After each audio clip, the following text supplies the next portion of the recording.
मंगलम भगवान वीरो मंगलम गौतमो गणी मंगलम कुंद कुंदाद्यो जैन धर्मोस्तु मंगलम सर्वमंगल मांगल्यम सर्वकल्याणकारकम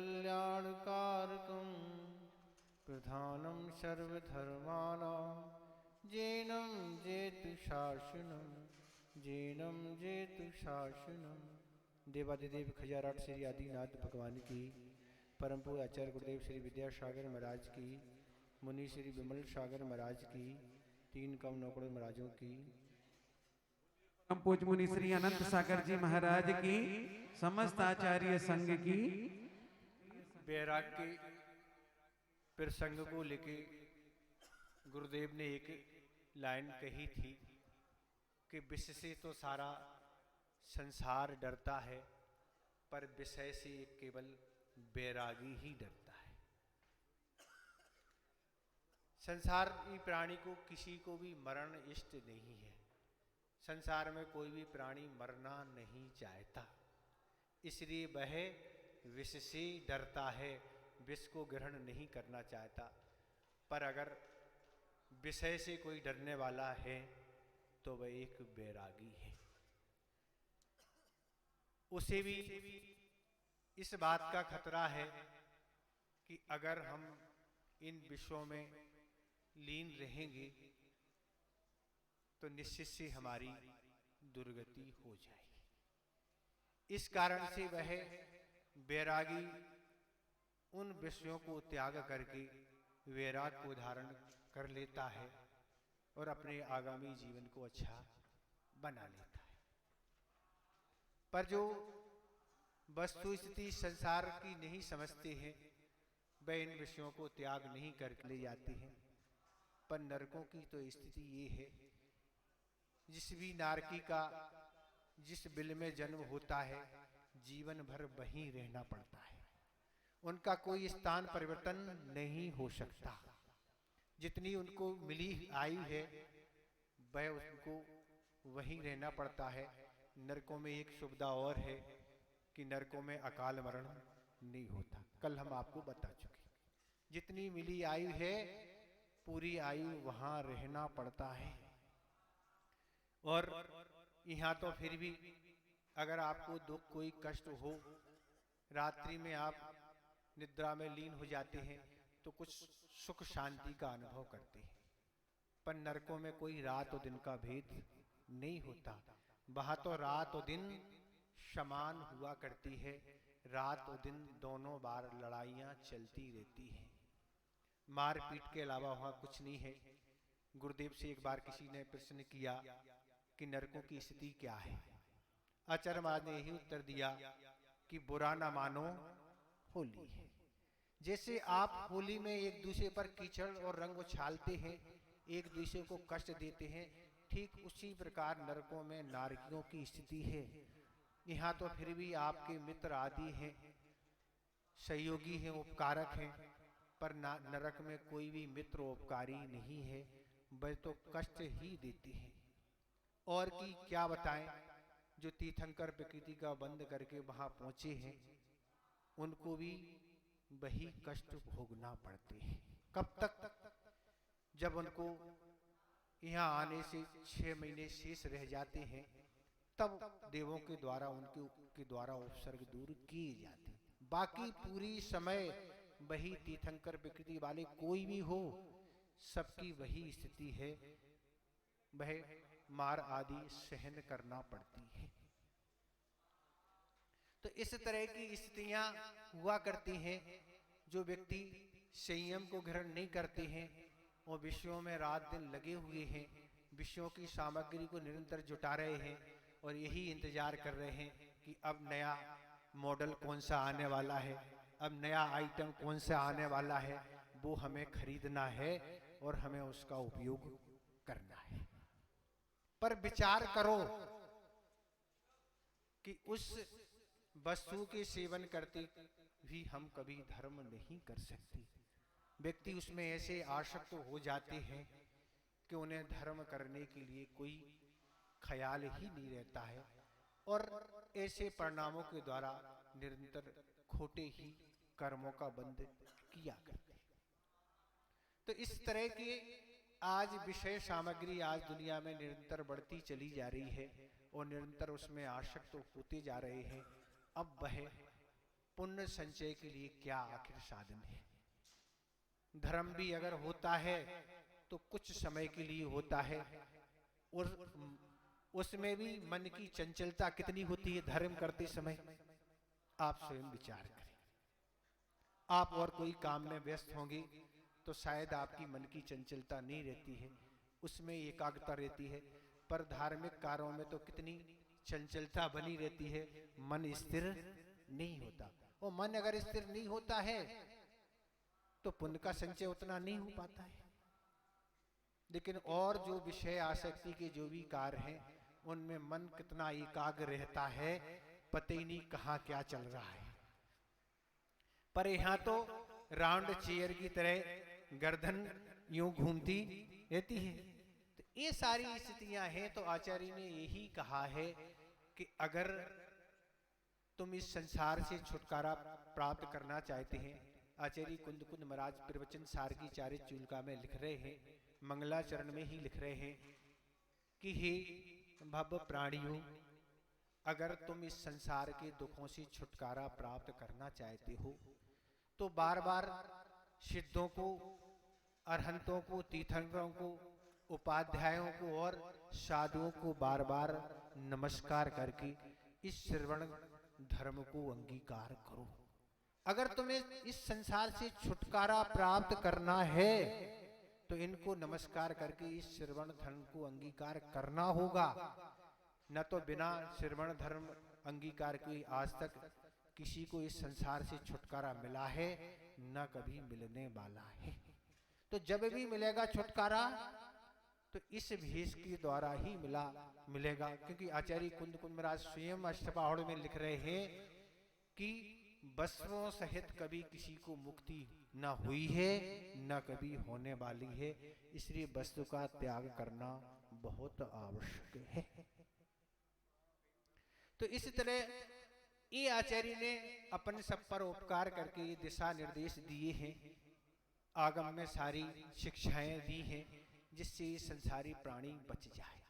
आज का प्रसंग वही है कि जिनका कल जन्म हुआ था और अब बड़े हो गए हैं, राजपाट भी जिन्होंने स्वीकार कर लिया है, सारी अनुकूलताएं, उनके पास धन वैभव को लेके किसी तरह की कोई कमी नहीं है।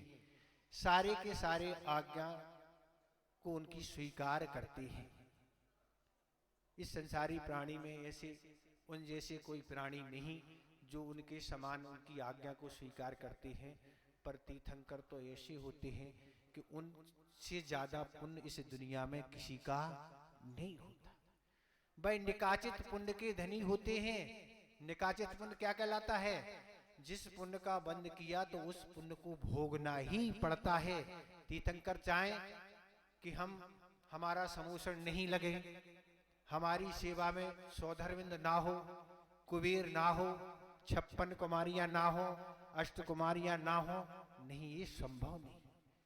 उनका समोषण लगेगा। उनके समोषण में असंख्यात देवी देवता मनुष्य आदि आएंगे और अष्टप्राति आदि जो भी कुछ है सब कुछ रहेगा। ये निकाचित पुण्य कहलाता है। निकाचित पुण्य भोगना ही पड़ता है। ऐसी वह पुण्य के धनी तीर्थंकर भगवान होते हैं। पर वह सब होते हुए वे समझते हैं कि अगर हम विषयों में लीन हो जाएंगे तो हमारी क्या दुर्दशा होगी। तो इस तरह वह सारी सुखों की सुमगाई जिनके चरणों में बिछी हुई है, आचार्य ने यही कहा था कि तीर्थंकर के चरणों में सारी सामग्री बिछी रहती है। आप तो हुक्म करिए, पर वो हुक्म नहीं करते। इस तरह वह विषयों में आसक्त रहते हैं, पर संसार की दशा को जब समझते हैं कि संसार की क्या दशा है, ये अनित्यता इस संसार की कैसी है। लोग तो यही कहते हैं कि आदि कुमार को नीलांजा के क्या है नृत्य देखने से क्या हो गया, बैराग हो गया। क्या कहते हैं, बैराग कैसे हो गया? नृत्य देखने से बैराग हो गया। तो आप कुछ उस मानसिकता को बदलें। नीलांजा की नृत्य को देखने से बैराग नहीं हो गया, नीलांजा की मृत्यु को देख के बैराग हो गया कि इस संसार की क्या स्थिति है, नृत्य देखने से नहीं, कैसी अनित्यता है। सौधरविंद तो यही सोच रहा था कि वह तो विषयों में लीन है, नृत्य में देख रहे हैं, एक का मरण हो गया, दूसरे को तुरंत पलक झपकते ही उपस्थित करा दिया। पर उनने अपने अपनी ज्ञान से जान लिया कि इस संसार की क्या स्थिति है, हम विषयों में इतने आसक्त हो गए। इस तरह से उन्होंने सारा जान के, सारे राजा राजपाट को त्याग करके, सब कुछ करके उस संयम को अंगीकार कर लिया। क्योंकि बिना संयम अंगीकार किए कोई मुक्ति का साधन नहीं है। अगर मुक्ति का साधन होता तो तीर्थंकर ही अपना लेते, पर मुक्ति का कोई साधन इस दुनिया में नहीं है। तो ये दृश्य इसलिए है, पंचगणक इसलिए है कि वस्तु स्थिति को समझो और अपने जीवन को अच्छा बनाने के लिए कुछ उपक्रम करो। तो ऐसे वह तप को अंगीकार कर लेते हैं। आज क्या है, तप कल्याणक है। और तप कल्याणक यही है, तप का अर्थ यही है कि तप के द्वारा ही व्यक्ति के जीवन में शोभा आती है। अगर व्यक्ति के अंदर कोई भी तप नहीं करता तो उस वह शोभा को प्राप्त नहीं होता। और आचार्य ने अनेक प्रकार के तपों का वर्णन आगम में किया है। जो भी अपनी क्षमताएं हों वह उस तप को तपें और अपने जीवन को सुंदर बनाए। व्यक्ति के तप के बिना जीवन में सुगंधी नहीं आती। आचार्य महाराज ने एक बहुत अच्छा दृष्टांत दिया था कि तप कैसा है। आचार्य महाराज ने एक दृष्टांत दिया कि एक व्यक्ति का कहीं निमंत्रण हुआ और वह निमंत्रण में पहुंचा, सारी भोग अच्छे अच्छे आइटम उसको परोसे गए और उसने भोजन प्रारंभ किया। पर सारे आइटम चखे, पर जो हलवा था वह ज्यादा उसको पसंद आया। और उसने हलवा जैसे ही प्रारंभ किया खाना, कब वह अंदर हो गया, कब बर्तन में समाप्त हो गया, उसको कुछ पता ही नहीं लगा। तो वह जब सारा भोजन कर चुका और उसने सोचा कि अब बार बार तो हमारा निमंत्रण होने वाला है नहीं, लेकिन हलवा हमें प्रतिदिन ग्रहण करना है। तो आखिर हलवा बनाने की हम क्या क्या उसमें सामग्री डलती है, इन्हीं से पूछ लेते हैं और अपन घर पर बना के प्रतिदिन हलवा ग्रहण करेंगे। पूछ लिया क्या क्या डलता है। आटा डलता है, घी और शक्कर डलती है, 3 वस्तुओं से मिलकर हलवा बन जाता है। और वह अपने घर पहुंचा, उसने तीनों वस्तु मिलाई और मिलाने के बाद उसने जैसे ही मुख में डाला, जो स्वाद और सुगंधी आदि थी वह उसमें थी नहीं। मैं तो बेस्वाद था। आखिर कहाँ क्या गलती हो गई? आइटम तो वही है जो कुछ मिले हुए थे। वह वापस पुनः उसके घर पहुंचा और कहा, भैया आपने जैसा जो कुछ बताया था हमने किया, पर इसमें वो सुगंधी नहीं, वो स्वाद नहीं, क्या है आखिर? तो उस व्यक्ति ने कहा, केवल 3 वस्तुओं से ही हलवा नहीं बनता, उसमें अग्नि का ताप भी देना आवश्यक है। जब तक आप अग्नि का ताप उसमें नहीं देंगे तब तक उसमें सुगंधी आने वाली नहीं है, तब तक उसमें स्वाद आने वाला नहीं है। इसी तरह आचार्य महाराज ने तप के दिन यही कहा था कि जब तक मनुष्य जीवन में कोई अगर तप नहीं तपते तो उसके जीवन में सुगंधी आने वाली नहीं है, उसका कल्याण होने वाला नहीं है। तो इस तरह तप है और तप के माध्यम से ही व्यक्ति के जीवन में बहुत कुछ अच्छाई आती हैं। अनेक प्रकार के तप हैं। क्या तप है? तो आचार्य उमा स्वामी महाराज ने तत्वार सूत्र के 9वें अध्याय में उन तपों का अंतरंग और बहिरंग तपों का वर्णन किया है। उपवास भी एक तप है। अगर आपकी अनुकूलता बनती है तो वह आप तप तपेंगे, तो उससे भी क्या होगा?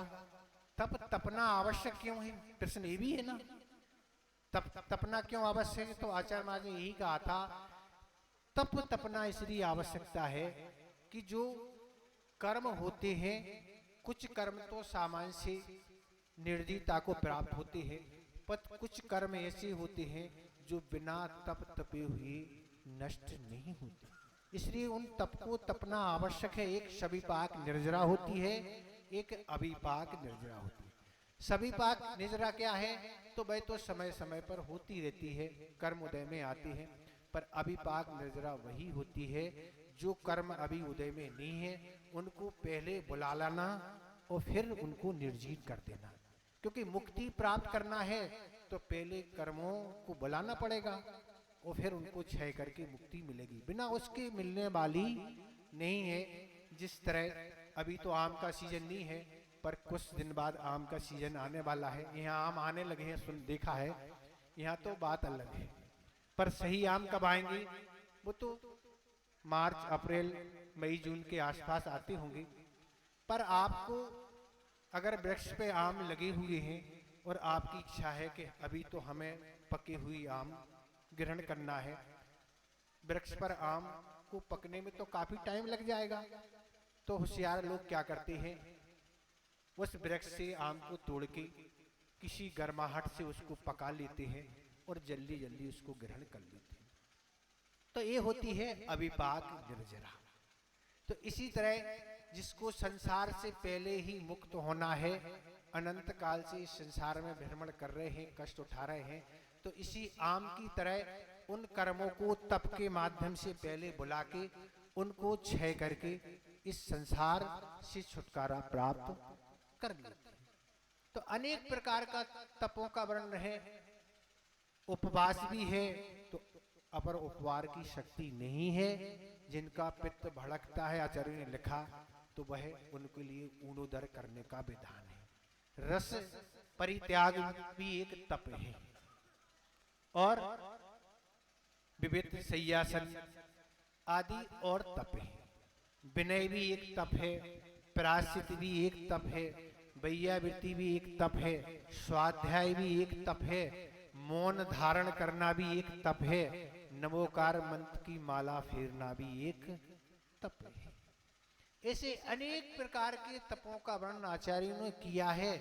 जिसमें आपकी अनुकूलता हो उस तप को आप तपते चली जाइए, तो कर्मों का क्षय होता चला जाएगा और पुण्य का संचय होता चला जाएगा। तो वह पुण्य आगामी जीवन के लिए काम में आएगा।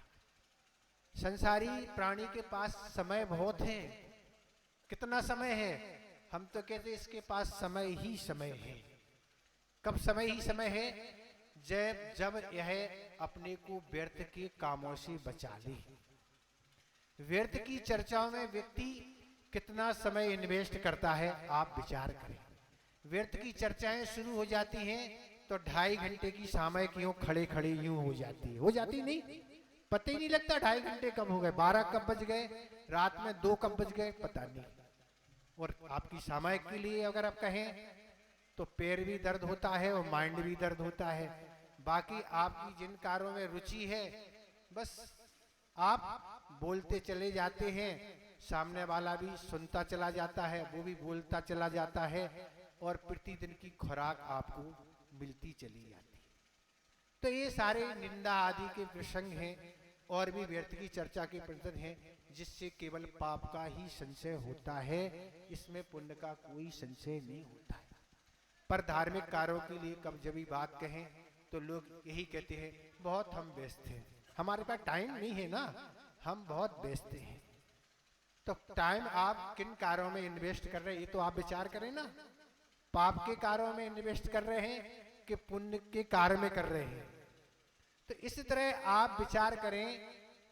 आचार्य महाराज जी एक बार कहा था, जिस तरह कुशल व्यापारी होता है, तो कुशल व्यापारी प्रतिदिन व्यापार करता है, पर शाम को वह लेखा जोखा करता है कि आखिर हमने जो भी व्यापार किया उसमें हमें कितनी आय हुई कि घाटा हुआ।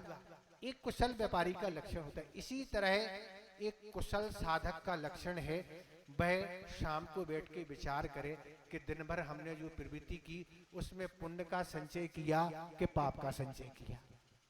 ये विचार करेंगे तब आप पाप के कार्यों पर लगाम लगा सकेंगे और पुण्य के कार्यों को आप कर सकेंगे, अन्यथा तो समय यूं आपका निकल जाएगा, वो जीवन भी यूं निकल जाएगा।